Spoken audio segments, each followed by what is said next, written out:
All right, some breaking news coming in from Chennai. A complaint has been filed against DMK chief M. Karunanidhi, party treasurer M.K. Stalin and other party workers for instigating violence in the state. This after the verdict was announced against Jayalalitha, sentencing her to 4 years jail term. I'm now joined by TKS Elangovan, the DMK spokesperson. So it's a resounding victory for DMK, isn't it? It is not a victory for DMK, it is a victory for the people. Because as a public servant, he had swindled public money. That is the charge. So will this have a political realignment in the state?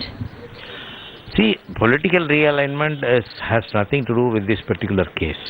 It is always there. In every election you have seen, there were realignments during elections. Political parties have switched their alliances to some other. But we also have done. We were with the Congress earlier. We have come out of the Congress alliance now. They were with the Communist Party. AIADMK was with the Communist Party, and DMK. Now they are out of their alliance. So these are all arrangements made during elections. But I think every party is open for such alignments, that much I can say. Right. And sir, as you're talking about alliance, will this actually strengthen the DMK's position ahead of the 2016 elections after facing electoral drubbing since 2000? We had won 3 elections, but nobody said that AIADMK is out. Now they say that the DMK is out. That is the funny thing in politics.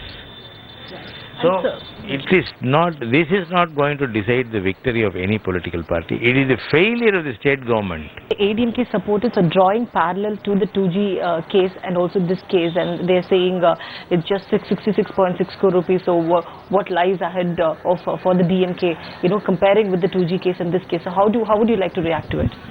Let those fellows who have not understood what the 2G case is explain as to how a loss as calculated by the C&AG of 1,76,000 crores was taken out of the government exchequer.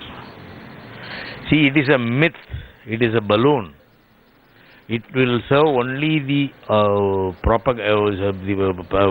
it is serve only for propaganda. It has no meaning. We are facing the trial. We are boldly facing the trial.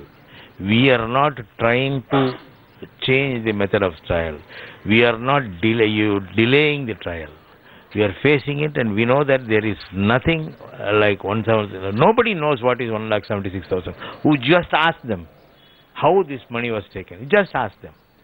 Even you ask the C&AG, who said that there was a loss. A loss is a loss. It is not corruption. But they just wanted to make use of this against the Congress, UPA, and they have done all these things. Okay, forget about it. And we are facing it. We know that we will come out clean. All right, let me go across live to my colleague Srisha Reddy, joining me live from Chennai. Srisha, it's not even 24 hours that verdict was announced by the special court in Bangalore, and politicking is already picking up pace. We hear that a complaint has been filed by DMK chief along with M.K. Stalin as well. And you also spoke to TKS Elangovan. On the other side, we're hearing of that meeting of AIADMK MLAs. What's the latest? Well, that's right, Sana. You know, this is the first reaction that's coming from the DMK after Jayalalitha was found guilty. And this now that they're saying that it's not their victory, it's the people's victory. And also listing out different things, you know, yesterday when we were talking to party cadres, how they were comparing it with the 2G case. So this is now, you know, now the DMK is vindicated. On the other hand, talking about the MLAs meeting, yes, of course, the party has given a whip so that all the MLAs and the legislature will come here, so that there'll be a meeting at the AIADMK party office where we are standing right now to decide on the next course of action and who will be the chief minister of the party right now. And the meeting is likely to take place between 3 and 5 p.m. this evening. So, and also in all probabilities, there are also sources telling headlines today that O. Pannirselvam might be chosen as the next chief minister of Tamil Nadu. But again, the meeting will be held this evening, and also resolutions will be passed condemning the verdict of the chief minister as well. Back to you, Sana.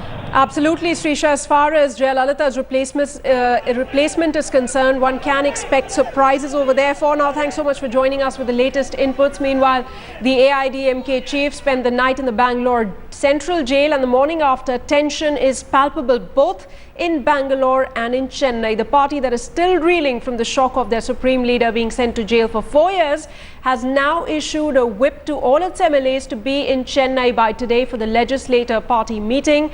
While no decision is likely to be taken on who will lead the party immediately, there is still speculation, and as we were mentioning, a resolution will be moved condemning DMK chief Karunanidhi.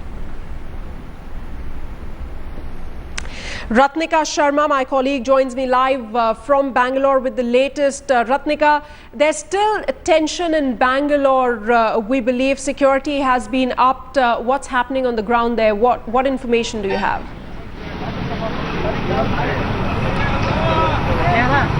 In fact, just now we witnessed a sort of mini riot that happened, wherein a group of AIADMK supporters and members had come, mostly women, and they were shouting slogans just outside the barricade outside the central jail, but the police has managed to stave them off. However, some interesting details coming from inside the jail complex.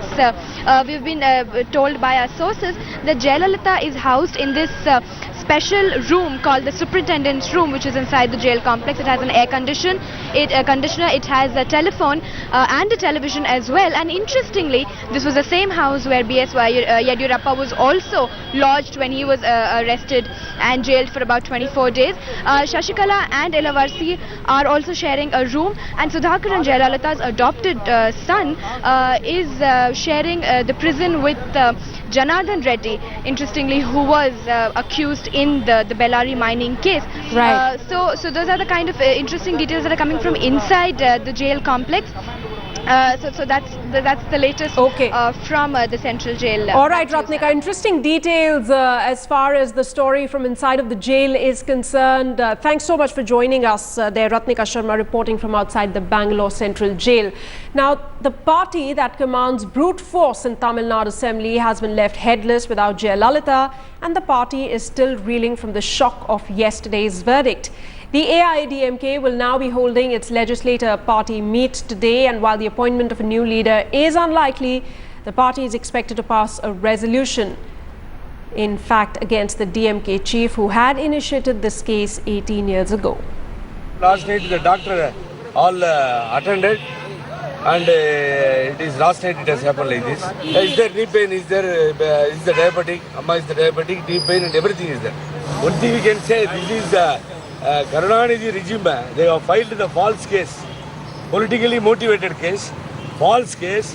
This is purposely they did this. We will appeal to the court for further, as per the Honorable Amma direction. We will get everything later.